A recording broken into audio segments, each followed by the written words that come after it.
आसंता 27 तारिख दिन पश्चिम ओडिशार आराध्या देवी मां समलेश्वरी समलेई प्रकल्पर शुभ उद्घाटन हेबो। एथिपई विभिन्न देवदेवी पीठ को निमंत्रण करा जाउछि।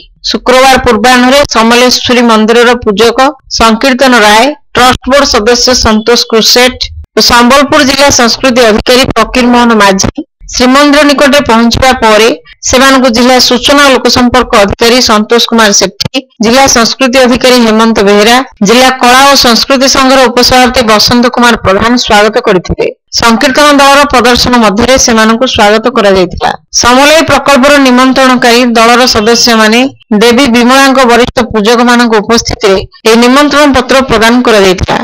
परे कोणार्क रामचंडी मंदिर में पहुंची मंदिर सेवायत प्रकाश चंद्र पंडा, चित्तरंजन पंडा, मदन मोहन महापात्र, संजय पंडा, लिंगराज पंडा, बुढ़ा महापात्र, उपेन्द्र महापात्र प्रमुख उपस्थित रे निमंत्रण पत्र प्रदान करा जायतिला। शेषरे काकड़पुर मां मंगलांक मंदिर में पहुंची पूजा अर्चना करने सह मंदिर सेवायत तुषार रंजन दीक्षित, तापस कुमार दीक्षित, मानस कुमार दीक्षित, नलिनीकांत दीक्षित, मंदिर निर्वाही अधिकारी कैलाश चंद्र दास, पूजा पंडा, तपन कुमार दीक्षित को निमंत्रण पत्र प्रदान करी समलेई प्रकल्पर उत्सव में जोग देवाक अनुरोध करथिले। एही अवसर में मंदिर कर्मचारी और पुलिस प्रशासन कर्मचारी माने उपस्थित थिले।